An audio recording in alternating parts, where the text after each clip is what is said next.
Aux abords de l'autoroute A43 se cache le poste de contrôle de cet axe majeur. Dans les locaux du centre d'entretien, un opérateur et un régulateur du trafic se relaient 24 heures sur 24 pour surveiller les 67 km de cet axe international.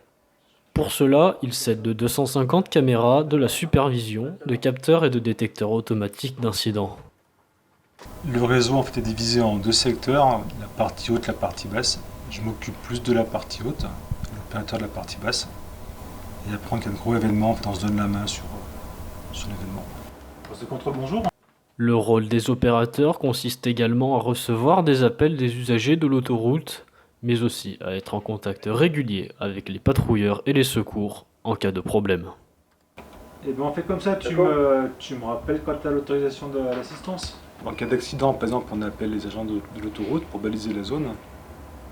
Les pompiers s'il y a besoin de secours à la personne. Les gendarmes aussi pour assurer la sécurité sur place et puis faire les relevés s'ils ont besoin. Auparavant, tous les régulateurs et opérateurs ont été pompiers ou péagistes, une expérience indispensable pour accomplir au mieux leur mission. Ça permet de mieux gérer donc, les événements qu'on peut retrouver sur l'autoroute et aussi également d'avoir une connaissance plus accrue de l'autoroute et de la moyenne. Ces hommes collaborent aussi avec leurs homologues du poste de contrôle centralisé italien, avec qui la collaboration est importante. On essaie d'avoir des relations étroites quand on a un événement sur le réseau ou dans le tunnel du Fréjus. Le PCCI est situé à Bardonecchia, du côté transalpin. Ici, le fonctionnement est le même que celui du versant français, mais les régulateurs et opérateurs s'occupent du tunnel du Fréjus. L'ouvrage de 13 km de longueur compte quelques 270 caméras que ces hommes scrutent avec attention. Le tout se fait à l'abri des regards des automobilistes. On n'est pas visible, non, on peut dire ça, mais c'est vraiment, on va dire, un cerveau du tunnel. Tout ça passe d'ici. On regarde les deux plateformes, on regarde les péages, on regarde les services sécurité et la manutention. Tout ça passe pour nous.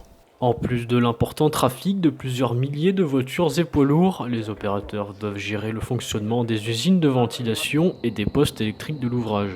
Cela donne lieu à quelques exercices de test dans l'année où la communication est importante. Sì, dimmi Jean-Pascal. Perfetto, ok. Vado, ciao ciao. Et on a des techniciens qui font des allers-retours des tests dans le tunnel, donc on suit plutôt les techniciens. Dans cet espace transfrontalier, les binômes sont toujours franco-italiens et les opérateurs totalement bilingues. L'entente doit donc être optimale entre les deux pays pour communiquer avec les équipes techniques et les secours du tunnel. Le poste de contrôle, ça fait beaucoup d'années que c'est mixte. C'est 2006 qu'il a commencé. Et donc, pour nous, c'est vraiment normal d'être mixte. On ne distingue pas Italie et France. Avec ces anges gardiens de la route qui veillent sur eux, les automobilistes peuvent circuler sereinement.